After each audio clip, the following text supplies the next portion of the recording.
Kita akan lanjutkan jenis kehidupan ciptaan baru. Jadi pada dasarnya manusia itu diciptakan serupa dan segambar dengan Allah. Manusia itu pun juga dibuat dari debu dan tanah, terus dihembuskan nafas daripada Allah. Tetapi manusia yang serupa dan segambar dengan Allah itu, yang dihembusin nafas daripada Allah itu, berdosa sehingga diusir daripada taman Firdaus. Roma pasal 3:23, karena semua orang telah berbuat dosa dan telah kehilangan kemuliaan Allah. Tetapi kabar baik, jadi siapa yang ada dalam Kristus, ia adalah ciptaan baru, yang lama sudah berlalu, sesungguhnya yang baru sudah datang. Benar, semua manusia berdosa.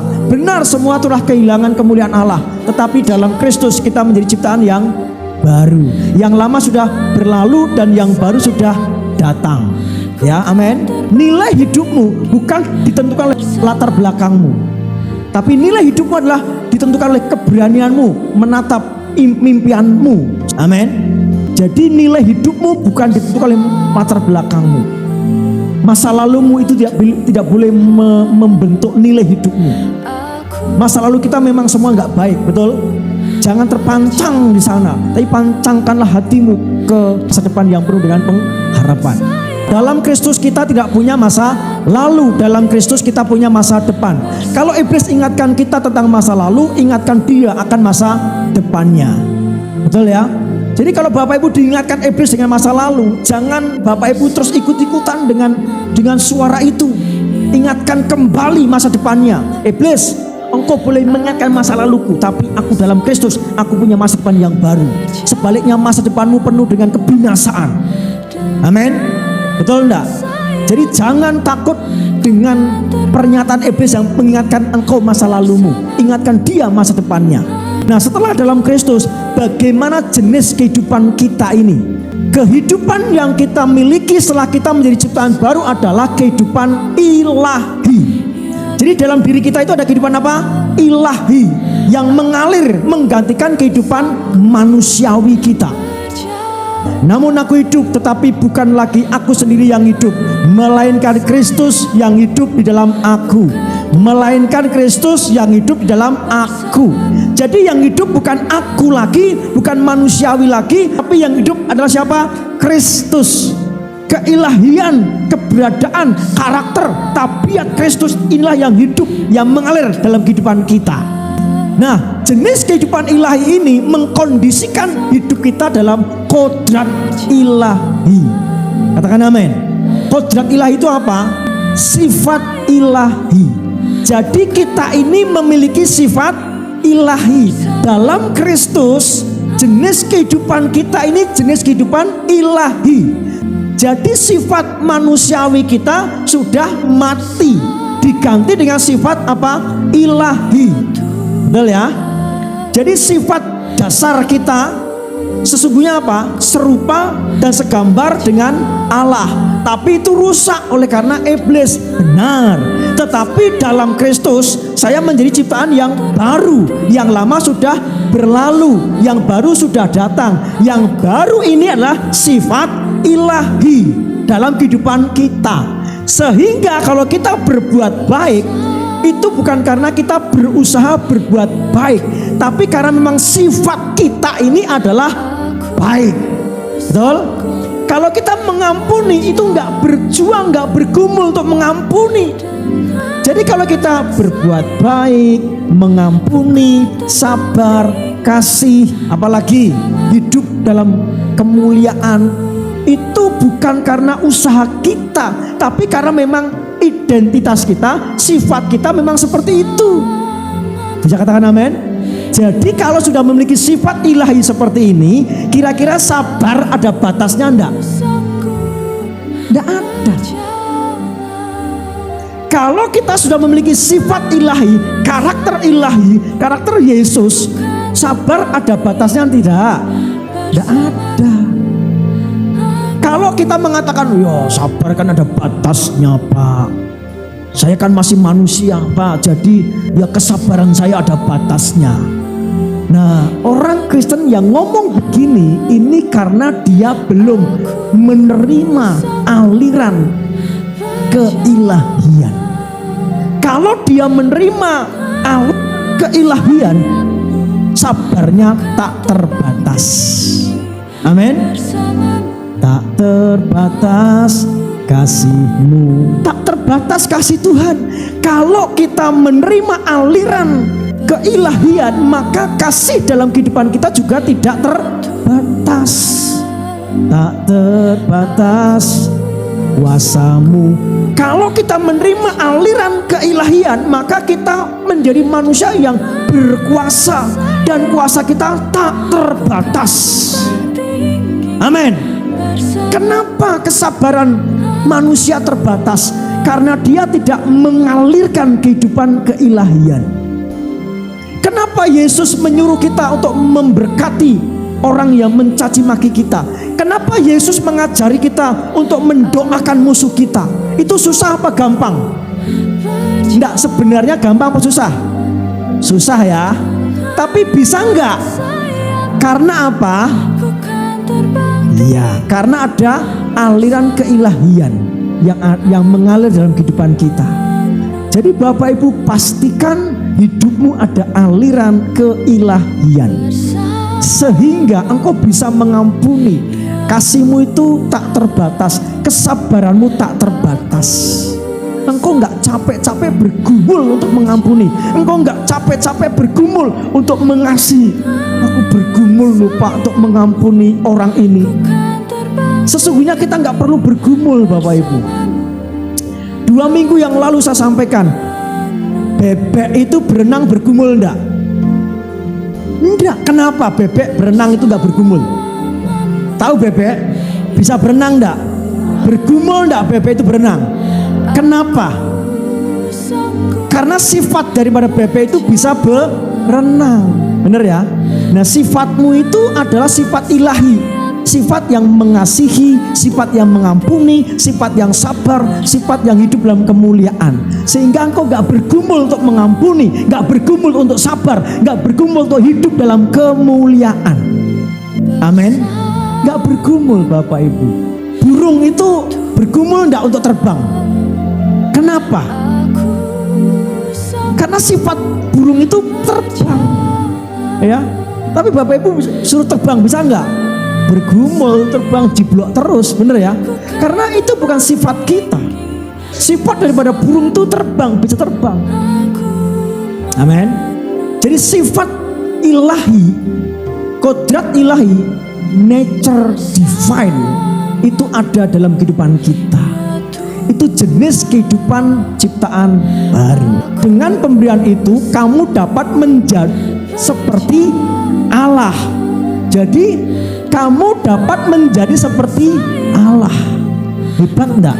Kita manusia biasa, kita manusia lemah, hina, tak berdaya. Tapi ketika ada aliran kehidupan yang dari surga, yaitu aliran keilahian, maka kita bisa seperti Allah.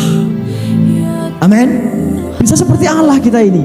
Allah itu mengampuni, Allah itu mengasihi, Allah itu panjang sabar, kasih setianya. Amin. Jadi harusnya kita hidup seperti Allah hidup. Itulah disebut kodrat ilahi. Nah, ini yang tadi saya singgung.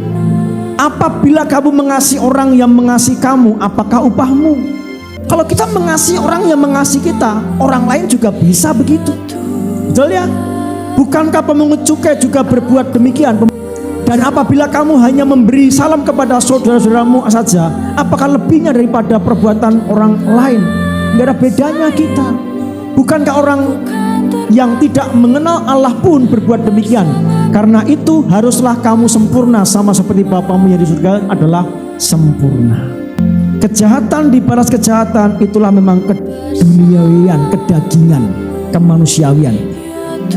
Kebaikan dibalas kebaikan, itu lumrahnya orang. Karena dia baik, aku harus baiklah Pak. Tapi ketika kejahatan dibalas kebaikan, itulah keilahian. Amin. Bapak Ibu tidak bisa membalas kejahatan dengan kebaikan. Tapi kalau Bapak Ibu bisa, itu karena keilahian yang mengalir dalam hidupmu. Amin. Kau bisa mengampuni, kau bisa sabar dengan kenyataan yang ada. Karena apa? Keilahian mengalir dalam kehidupan kita. Kamu telah mendengar firman, kasihlah sama manusia dan bencilah musuhmu. Tetapi aku berkata kepadamu, kasihlah musuhmu dan berdoalah bagi mereka yang menganiaya kamu. Susah apa gampang? Susah. Tapi kalau ada keilahian yang mengalir dalam kehidupan kita, gampang apa susah? Gampang. Dengan demikian kamu adalah anak Bapamu yang di surga. Ciri anak Bapa adalah mengasihi musuh. Jadi hidup berbuat baik, sabar, mengampuni itu bukan karena menahan, bukan menahan emosi, bukan menahan aku nahan sabar ini, tak tahan ini. Enggak Bapak Ibu. Kalau hidup kita seperti itu capek, terus pirang-pirang tahun tak sabar kayak gitu. Pernah dengar gak begitu? Atau Bapak Ibu pernah ngomong begitu? Kok diam? Terus tak sabar kayak gitu. Aku nak jane muring iki, ning tak sabar kayak. Bapak Ibu, kalau cara hidupmu begitu, engkau akan capek. Benar enggak? Engkau akan lelah. Sadarilah sifat kita, sifat dasar kita, kodrat kita adalah memiliki sifat ilahi. Jenis kehidupan ini mengkondisikan kita penuh dengan vitalitas. Pada masa tua pun mereka masih berbuah menjadi gemuk dan segar. Saya mau kita gemuk dan segar. Saya mau kita perkasa. Saya mau kita sehat, ya. Meskipun kita sudah tua. Jangan percaya, loh Kak, Pak, kok nek saya tua ya saya orang sehat toh Pak. Jangan percaya itu. Itu adalah kutukan Adam. Benar enggak? Kita bukan keturunan Adam, tapi kita keturunan Yesus. Lanjut lagi, mereka terus berbuah seperti pohon yang muda dan sehat. Lanjut lagi, bahkan pada masa tua pun mereka akan tetap berbuah perkasa dan segar. Yang lain, pohon yang masih berbuah di masa tua tetap hijau dan segar. Pastikan kita segar, amin. Jadi Tuhan tidak menghendaki kita ini mati muda, tapi Tuhan menghendaki kita itu sampai tua, berbuah, segar, sehat, perkasa. Nah, ini kisah tentang Kaleb. Bapak Ibu tahu tentang Kaleb? Kaleb itu dia pernah mendapat janji bahwa dia akan mendapat gunung. Jadi sekarang sesungguhnya Tuhan telah memelihara hidupku seperti yang dijanjikannya. Kini sudah 45 tahun lamanya sejak diucapkan Tuhan firman itu kepada Musa, dan selama itu orang Israel mengembara di padang gurun. Jadi sekarang telah berumur 85 tahun. Umur Kaleb berapa? 85 tahun. Aku hari ini, pada waktu ini aku masih sangat kuat. Umur berapa Bapak Ibu? 85 tahun. Tetapi masih kuat. Masih sama kuat seperti pada waktu aku disuruh Musa. Seperti kekuatanku pada waktu itu, demikianlah kekuatanku sekarang untuk berperang dan untuk keluar masuk merebut perjanjian, tanah perjanjian. Umurnya berapa? 85 tahun. Siapa yang umurnya 85 tahun di sini? Mboten wonten. Lanjutnya begini, oleh sebab itu berikanlah kepadaku pegunungan yang dijanjikan Tuhan pada waktu itu, sebab engkau sendiri mendengar pada waktu itu bahwa di sana ada orang enak dengan kota-kota yang besar dan berkubu. Mungkin Tuhan menyertai aku sehingga aku menghalau mereka seperti yang difirmankan Tuhan. Tuhan pernah berfirman bahwa engkau akan menghalau suku-suku di Kanaan. Lalu Yosua memberkati Kaleb bin Yefun dan diberikanlah Hebron kepadanya menjadi milik pusakanya. Musa menjanjikan. Terus sekarang yang memberikan siapa? Yosua. Berapa generasi? 2 generasi. Berapa tahun? 45 tahun. Bapak Ibu kalau pernah mendengar janji Tuhan, percayalah janji Tuhan pasti ya dan amin. Pasti digenapi. Amin. Ini bukan masalah waktu, masalah imanmu dan kekuatanmu. Kaleb umurnya 85 tahun tapi masih kuat seperti waktu muda. Kenapa? Karena dia ada aliran-aliran keilahian dalam pemeliharaan Tuhan. Kalau engkau dalam pemeliharaan Tuhan, maka masa tuamu akan berbuah lebat, perkasa, sehat, diberkahi Tuhan. Amin. Itulah masa tua. tuamu. Ya, engkau tidak akan rapuh, engkau tidak akan rentak, tapi engkau diberkati oleh Tuhan. Ini janji Tuhan. Ya, saya tolak pikun, saya tolak stroke, saya tolak kelumpuhan, saya tolak tua. Saya nggak mau itu. Pastikan aliran-aliran keilahian mengalir dalam hidupmu, sehingga engkau muda seperti burung Raja Wali. Amin. Meskipun usiamu sudah lanjut, tapi engkau punya kekuatan yang sama waktu muda. Amin Bapak Ibu. Oleh sebab itu apalagi yang muda-muda ini, ya. Lawang ini firman Tuhan, ya sudah tua aja gemuk, sehat, diberkati, perkasa, apalagi yang muda. Amin. Tetapi orang-orang yang menanti-nantikan Tuhan mendapat kekuatan baru, mereka seumpama Raja Wali yang naik terbang dengan kekuatan sayapnya. Mereka berlari dan tidak menjadi lesu, mereka berjalan dan tidak menjadi lelah. Mereka yang percaya kepada Tuhan menjadi kuat seperti Raja Wali yang baru tumbuh bulunya. Mereka berlari dan tidak lemah, mereka berjalan tidak lelah. Amin. Pastikan hidupmu jangan lelah, pastikan hidupmu jangan lemah. Pastikan aliran kehidupan, aliran keilahian mengalir dalam hidupmu, sehingga engkau tidak lelah dalam hidup ini, sehingga engkau tidak lemah dalam hidup ini. Engkau perkasa, engkau kuat seperti burung Raja Wali. Amin. Itu seharusnya sifat kita, itu seharusnya kodrat kita. Amin. Setiap hari ngacalah, setiap hari ngaca. Harusnya Bapak Ibu, kalau kita dalam Tuhan, setiap hari ngaca tidak ada kerutnya. Ada kerut-kerut enggak? Wah, wajar Pak, saya ini manusia Pak, sudah tua Pak. Bapak Ibu jangan mewajarkan keadaan, enggak wajarnya itu. Amin. Sifat ilahi, kodrat ilahi harus ada dalam kehidupan kita. Harusnya setiap hari bercermin semakin glowing. Amin. Semakin muda bergairah. John Graham Lake itu dia hidup di tahun 1870 sampai 1935. Adalah seorang pemimpin gerakan Pentakosta di Kanada, Amerika, yang dimulai pada awal abad ke-20 dan dikonfirmasi secara medis. Lebih dari berapa? 100.000 orang disembuhkan melalui kuasa doa di dalam nama Yesus Kristus. Hidupnya merupakan contoh kuat akan iman yang bertindak. John Gillick percaya bahwa setiap orang Kristen seharusnya mengalami kepenuhan Kristus. Apa? Setiap orang Kristen harus mengalami kepenuhan Kristus, kepenuhan keilahian Kristus, karakter Kristus, sifat ilahi, kodrat ilahi. Nah, dengan orang mengalami kodrat ilahi, sifat ilahi, namanya saja sifat ilahi, Allah yang ada dalam kehidupan kita. Yesus pernah sakit enggak? Yesus pernah tensinya tinggi enggak? Bludrek, stroke, pernah enggak? Aduh, aku kena tetesan air sedikit, celeng gitu. Siapa yang begitu? Ada yang keliru Bapak Ibu.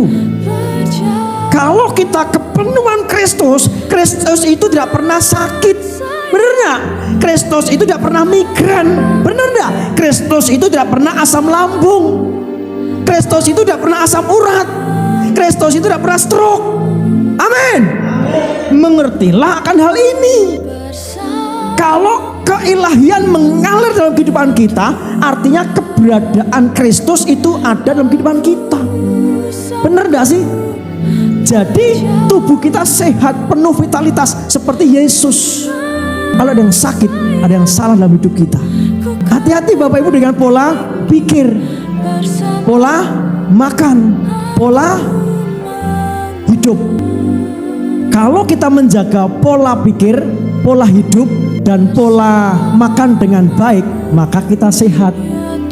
Tapi kalau sudah dijaga pola pikir, pola hidup, pola apa tadi? Pola makan masih sakit, berarti kakean pola. Bener gak? Berarti kakean pola itu Bapak Ibu ya. Jadi jangan kakean pola. Ngomong sama sebelahmu, ojo kakean pola.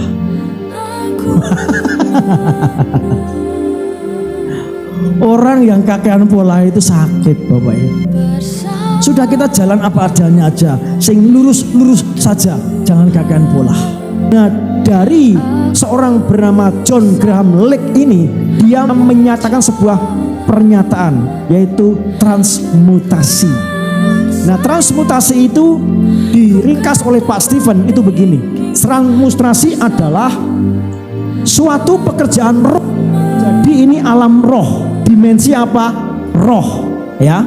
Transmutasi dimensi roh yang ditangkap dan dipahami oleh sel otak kita, ditangkap oleh sel otak kita sebagai suatu sinyal perintah yang secara langsung membawa dampak perubahan pada sel-sel tubuh dan organ tubuh kita. Jadi alam roh itu ditangkap oleh sel tubuh dan mempengaruhi organ tubuh kita. Kemudian ada satu jenis kehidupan lain yang ilahi atau soe. Nah, kemudian organ tubuh ini yang tersentuh oleh dimensi roh ini, maka ada kehidupan apa? Ilahi atau soe, kehidupan yang tak terbatas. Amin. Kehidupan roh yang menyentuh apa tadi? Sel-sel otak, ya. Terus bagaimana? Yang diinjeksikan, injeksikan itu disuntikkan, dimasukkan oleh Tuhan ke dalam kehidupan lahiriah kita, jasmaniah kita. Sesuatu yang awalnya rohani sama sekali tidak bersinggungan dengan keberadaan lahiriah kita, dapat diinjeksikan masuk dan mempengaruhi secara langsung kondisi keberadaan lahiriah kita. Jadi transmutasi itu sama sekali tidak ada hubungannya dengan jasmani, tapi mutlak pekerjaan roh, alam roh, dimensi roh. Tapi kalau dimensi roh ini masuk disuntikan ke tubuh kita, maka tubuh kita ada aliran ilahi. Dan aliran ilahi ini membuat sel-sel tubuh kita ini mengalami pertumbuhan, kehidupan soe namanya. Sehingga kalaupun toh paru-parunya kropos, itu akan diganti dengan paru-paru yang baru. Kalau kelenjar, pembuluh darah, tulang-tulang yang tidak berfungsi, semuanya tidak berfungsi dengan baik, maka dengan transmutasi ini, dengan pekerjaan roh ini, maka itu akan menyembuhkan semua sel-sel pembuluh darah organ tubuh yang tidak berfungsi dengan baik. Paham gak Bapak Ibu? Katakan bersama-sama, transmutasi adalah pekerjaan roh, dimensi roh yang menyentuh sel tubuh saya, sehingga kehidupan ilahi aku alami secara nyata dalam lahiriah saya, organ tubuh saya menjadi hidup kembali. Amin. Engkau yang sakit apapun sakitmu, ketika terjadi transmutasi maka kesembuhan terjadi. Tidak peduli sakit berat ataupun sakit ringan, entah itu cuman migrain atau kanker yang parah, ketika transmutasi terjadi maka kesembuhan terjadi. Amin. Inilah yang disebut transmutasi. Amin. Inilah yang disebut dengan pekerjaan roh, yang mana keilahian itu mengalir dalam kehidupan kita. Saya ini sangat yakin sekali, kesembuhan itu bukan karena obat. Kesembuhan itu bukan karena dokter. Kesembuhan itu bukan karena kita ke rumah sakit.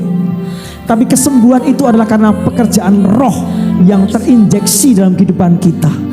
Oleh sebab itu sering-seringlah mengalami perjumpaan dalam dimensi roh, masuk dalam realita Tuhan. Ketika engkau sering-sering masuk dalam realita Tuhan, maka kesembuhan akan berangsur-angsur mengalir dalam hidupmu, apapun sakitmu. Amin. Apapun sakitmu. Jadi saya yakin sekali kok, di dalam realita Tuhan, dalam hadirat Tuhan, kesembuhan itu tersedia. Sel-sel tubuh kita yang sudah mulai menua itu diganti dengan sel-sel tubuh yang remaja kembali. Sehingga kalau kita ngaca setiap hari glowing. Amin. Tidak semakin tua, tidak semakin renta, tapi semakin muda. Mungkin usia kita itu lanjut, tapi wajah kita tetap muda. Coba lihat kanan kirimu, muda apa enggak? Bapak ibu, terutama ibu-ibu nih, jangan ribut dengan skincare, jangan ribut dengan suntik suntik lemak, jangan sibuk dengan dengan kolagen, jangan sibuk dengan suntik supaya bangir, mancung dan sebagainya, malah kebablasan kayak Petruk, ini malah kayak togok. Ayo, pokoknya dari Tuhan itu yang terbaik. Kalau kita itu senang di hadirat Tuhan, kita itu senang di realita Tuhan, maka ada transmutasi. Transmutasi itu pekerjaan roh yang menyentuh sel-sel tubuh kita, organ tubuh kita, sehingga dibuat remaja kembali, sehingga wajah kita menjadi muda kembali. Amin. Kalaupun tuh ada yang sakit, disembuhkan oleh pekerjaan roh ini. Indah enggak? Luar biasa enggak? Itulah aliran keilahian yang mengalir dalam kehidupan kita. Amin. Jadi pastikan Bapak Ibu senanglah di hadirat Tuhan, senanglah memuji Tuhan, senanglah engkau mengalami realita Tuhan, sehingga terjadi transmutasi. Jenis kehidupan ilahi ini menghasilkan buah kerajaan. Yesus membentangkan suatu perumpamaan lain lagi kepada mereka. Katanya, hal kerajaan surga itu seumpama biji sawi yang diambil dan ditaburkan orang di ladangnya. Memang biji itu yang paling kecil dari segala jenis benih, tetapi apabila sudah tumbuh, sesawi itu lebih besar daripada sayuran yang lain, bahkan menjadi pohon, sehingga burung-burung di udara datang bersarang pada cabang-cabangnya. Kehidupan ilahi, aliran keilahian yang mengalir dalam kita itu menghasilkan buah kerajaan. Nah, buah kerajaan itu membuat kita mengalami kedaulatan Tuhan. Apa yang disebut kedaulatan Tuhan? Kedaulatan Tuhan itu suatu yang tidak kita sangka, tidak kita duga, tapi itu terjadi begitu saja. Itu namanya kedaulatan Tuhan. Ya, tak terduga caramu, tak terduga jalanmu, itu namanya kedaulatan Tuhan. Wes wi sangkan paraning dumadi, itu namanya kedaulatan Tuhan. Kalau engkau ada aliran-aliran keilahian dalam hidupmu, maka engkau mengalami kedaulatan Tuhan. Ini hanya biji sesawi. Saya pernah pegang biji sesawi, itu kecil banget, lebih kecil daripada padi. Ya, padi itu lembut kecil ya, tapi itu lebih kecil lagi. Tapi ketika biji sawi itu tumbuh, maka dia menjadi apa? Pohon yang besar. Dari biji sawi yang kecil ini menjadi pohon yang besar, sehingga burung-burung di udara datang bersarang pada cabang-cabangnya. Lelang biji sawi itu dengan kukunya burung saja besar kukunya burung itu. Tapi sekarang setelah biji sawi itu menjadi pohon, burung itu bisa bersarang di pohon itu. Itulah namanya kedaulatan Tuhan. Hal yang remeh, hal yang sepele, tapi menjadi hal yang luar biasa. Itulah kedaulatan Tuhan. Kalau Tuhan berdaulat atas hidupmu, mungkin engkau orang yang tidak dianggap, orang yang direndahkan orang lain. Tapi ketika kedaulatan Tuhan bekerja atas hidupmu, maka engkau akan menjadi orang yang disegani, dihormati. Orang akan takut kepadamu. Itu karena kedaulatan Tuhan. Amin. Itulah oleh karena ada keilahian yang mengalir dalam hidupmu. Amin. Ada kedaulatan Tuhan. Iki wong semen lu, ning kok ngedap-edapi ya. Amin. Ini iki wong semen lu, tapi kok hebat ya. Ini bukan masalah sombong, tapi inilah keberadaan kita yang ada aliran keilahian. Ada kedaulatan Tuhan dalam hidup kita. Amin. Rindukah Bapak Ibu hal-hal seperti ini? Amin. Kita hanya di semen, kita hanya buruh, kita hanya kerja ya tidak seberapa. Tapi oleh karena kedaulatan Tuhan, kita menjadi orang yang besar, perkasa, hebat, disegani, dihormati. Amin. Karena Karena apa? Kedaulatan Tuhan. Hanya biji sawi tapi menjadi pohon yang besar. Kedaulatan Tuhan. Bapak Ibu mimpilah hal ini. Bapak Ibu milikilah keyakinan iman yang seperti ini. Amin. Jangan minder Bapak Ibu. Ketika kedaulatan Tuhan ada dalam hidupmu, engkau menjadi orang yang besar, yang perkasa, yang hebat.